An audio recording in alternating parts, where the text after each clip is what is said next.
right, I'm the Flat Rate Master. Today, this is part 2 of do you work for a good shop or a bad shop? Today's edition, good shop. Now, one thing I didn't say in the last video that I should have, but I didn't think about it is obviously opinions vary. Your perception of whether or not you work for a good shop or a bad shop, well, it's going to be based on your situation, your perception. You know, for instance, we talked about last video, favoritism, where you're getting loaded up by the shop, obviously you're going to enjoy working there a lot better than the guy that's starving for work. Just an example, but I wanted to point that out because I didn't think about it. But anyway, let's talk about working for a good shop. Now, first and foremost, you feel appreciated. This is one of the things that I talked about in the last video. You can't fake it. You know, the pizza parties most times are, not really appreciation. Even taking you to like big team building events isn't necessarily appreciation. It's team building. It's designed to, build teams that it's basically means to an end. If when it comes down to it, you feel appreciated by management, by the owner, by everyone involved, well, guess what?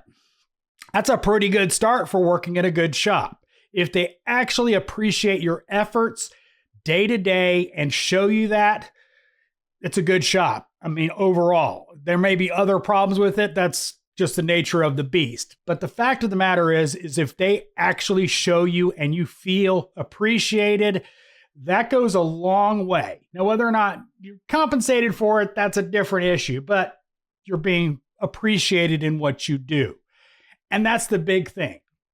Now, pay, again, I discussed in the last video, not really going to touch on it too much. If you're poorly paid, there may be factors outside of, just whether or not you work at a good shop or a bad shop, but generally good shops tend to pay their people better. As a rule, that's how it works.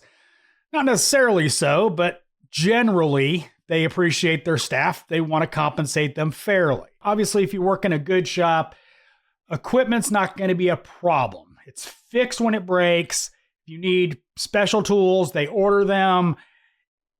All the kind of the stuff of when it comes to equipment is taken care of. Period. End of story. You don't have to worry about going up there and getting screamed at because the AC machine broke again. Been there. It's just a fact of, okay, we'll get it fixed. That's how it should be. Not always how it is, but that's generally what a good shop does. Not being facetious, but they throw money at it to get it taken care of, fixed, whatever the issue is. Now, next one is reasonable expectations. Now, this means obviously you're not going to be working late. You're not going to be pushed into working late. They don't expect you to work late. They don't expect you to come in early. They expect you to work the time you're supposed to be there and appreciate that while you're there, but not expect above and beyond normal hours. If they're constantly adding hours to your day, it's not a good shop, period. If, it's one thing, one off, I need you to finish this job. You got 20 minutes left. Can you stay late to finish this 20-minute job? That's one thing, that's trying to get a customer back into their car. It's another thing when they're just trying to pile on work, and want to get as much as you can get out while burning you out day in, day out, week after week. That's fine if you're a flat rate tech, but it's still not good for you. And honestly, a good shop will recognize that and not expect you or even want you to work extra hours because they know the toll it takes, whether it's with your family, your health, just personal mental health. It's never a good idea to work like crazy. Take the time off, enjoy your life a little bit. Sucks pointing this out. They shouldn't question your bathroom breaks. It seems funny, but it should be a thing. Like I used to work with a tech, 10:30 every day. Number 2, he was in there for good 10, 15 minutes. every day at 10:30. You know, okay, I planned for it. I didn't care. They're complaining about you being in the bathroom. It's probably not a good shop. This section's more of a joke than it is really anything else. But, you know, the point is they shouldn't be sweating the small stuff like how long you're in the bathroom or how often you go to the bathroom. Understanding family's more important than your job. And this one can be very, very sensitive to a lot of people.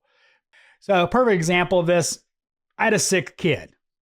And my boss's response to that was, well, why can't your wife go pick them up?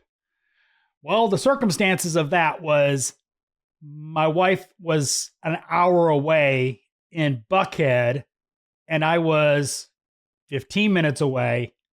So obviously I was the choice to get them home faster and easier. If that's the response, it's not a good shop. The proper response was, no problem, go take care of it. We'll deal with it and we'll hopefully you'll see you tomorrow. You know, family emergencies should not be the end of the world in a good shop.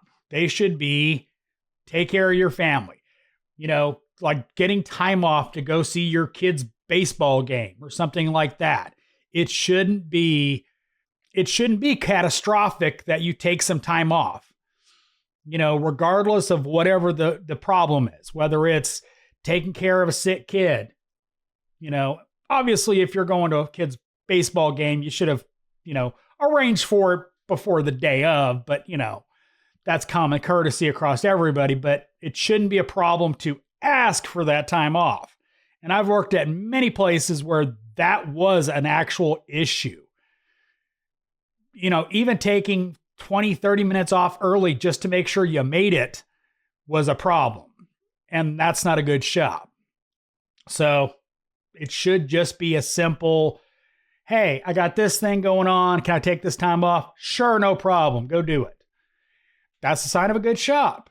Things like taking vacations. It shouldn't be a problem. It shouldn't be, we can't have it, there should be no roadblocks with you taking a vacation. You know, understandably, first come, first serve. You've got a smaller staff.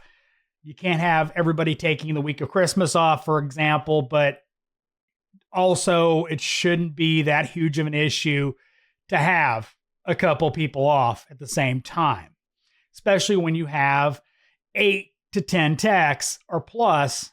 It shouldn't be a huge issue for you to take vacation. And that's a problem at a lot of shops is they got to maximize profits so they can only have one person off. Rules.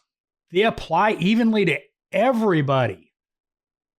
It's amazing I have to point that out. You know, if technician A gets in trouble for being late, technician B also gets in trouble for being late. They should. It's how it works when you're supposed to go to work. You're supposed to be on time. You know, I live in Atlanta, so traffic is a concern, but you text or call and go, I'm stuck in traffic. I'm going to be this much late. Common courtesy. Showing up 30 minutes late for no reason, that's a problem. And should be dealt with evenly across the board. And, you know, a good shop will do that. You know, warnings, etc., however they want to handle it, but it should be even across the board. The Golden Boy shouldn't get a pass because he's late every day. Golden Boys shouldn't get special privileges, is what I'm saying. No favoritism in ticket distribution. Really, at a good shop, everybody in the shop should be busy all day long, whether they're hourly with commission, or flat rate. Everybody should have sufficient enough cars to work at least most of their full day. Obviously, scheduling, sales, etc. changes that, but it shouldn't be half the staff sitting around watching YouTube, getting yelled at because they didn't sell enough or whatever, and the other staff, you know, buried in work because of favoritism. Favoritism shouldn't be there. It should be even, as I said in my last video, it should be based on skill, availability, history, etc.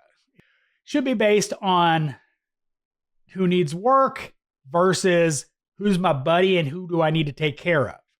You know, taking care of to me means that diagnostic guy that was getting his butt kicked for 3 hours. Give him an easy, quick break job to kind of, you know, get him out of that. I just lost my butt on a 2-hour diag that took me 3. Mario talked about in Monday's video, it's always production guys, not diagnostic guys. That's not always the case. A lot of good diagnostic guys are also production-based technicians. But if you're a hero shop and you're bringing in all the 3-hour, 4-hour nightmare diags, even if you're charging properly for them, that can be a lot of mental strain on them, and giving them some gravy might help them actually get on to the next one and actually work more efficiently because they've had a chance for their brain to reset. I mean, that's one thing I've always done is when I'm getting my butt kicked by a diag, in order to reset my brain, I go do something else. You know, whether it's a brake job or water pump job or something to distract me from that diagnostic. Allows me to sit there and think. And 9 times out of 10, while I'm doing that job, idea comes into my head to check. I will stop that job, go back to the diag, and probably figure it out. 9 times out of 10, that's what happens.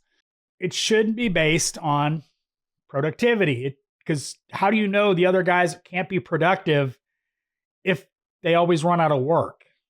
So, kind of a rant on that, kind of answering Mario's response to my video. But the point of that is it should be even across the board. Nobody should be piled up while other people are standing around doing nothing.